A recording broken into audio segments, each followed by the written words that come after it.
Combien de temps l'islam peut-il encore tenir? Face à la science, aux évolutions technologiques, à la puissance de calcul et donc à la capacité de recherche permise par l'IA, ce dogme issu du désert d'Arabie il y a 1445 ans pourra-t-il toujours protéger ses contradictions et ses incohérences? L'édifice islam tient toujours, mais pour combien de temps encore? Résistera-t-il ou se fracassera-t-il contre le mur du savoir?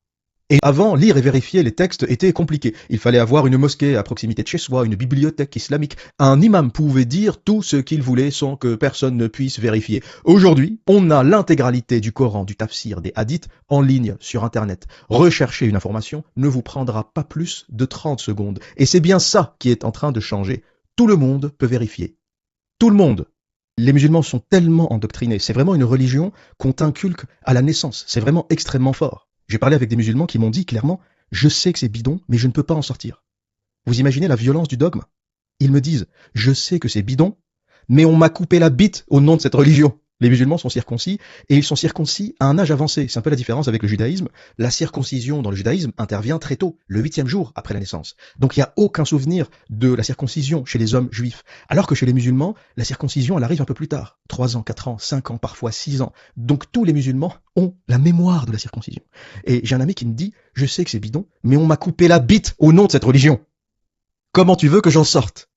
Donc c'est un dogme qui est inculqué dès la naissance et les musulmans n'arrivent pas à en sortir et beaucoup le savent dans le fond. Ils lisent des trucs terribles et ils disent c'est pas possible, je peux pas croire en ce truc. Mais c'est tellement, l'endoctrinement est tellement fort qu'ils n'arrivent pas à en sortir et ils ont presque besoin d'un accompagnement. Ils ont presque besoin d'une analyse claire, limpide, comme pour pouvoir se dire stop, j'arrête, je sors. Voilà pour moi le problème central de cette religion, c'est que tu n'es jamais assez musulman. Tu peux être né musulman, circoncis, faire la prière, faire tes ablutions, les 5 prières par jour, faire le ramadan. T'es jamais assez musulman. Tu ne fais jamais assez bien le ramadan. Tu ne fais jamais assez bien la prière. C'est jamais assez bien. Voilà le problème de cette religion. C'est une religion qui te maintient dans une forme de culpabilité permanente. Faut toujours avoir peur. Allah te regarde, Allah te surveille, Allah va te punir, Allah va te brûler. C'est une religion de la terreur. Le logiciel de l'islam, et ça faut le comprendre, que vous soyez musulman, pas musulman, converti, que vous ayez prévu de vous convertir, ce qu'il faut comprendre, c'est que l'islam et Allah, ce n'est pas un Dieu qui est basé sur l'amour. C'est un Dieu qui est basé sur la terreur.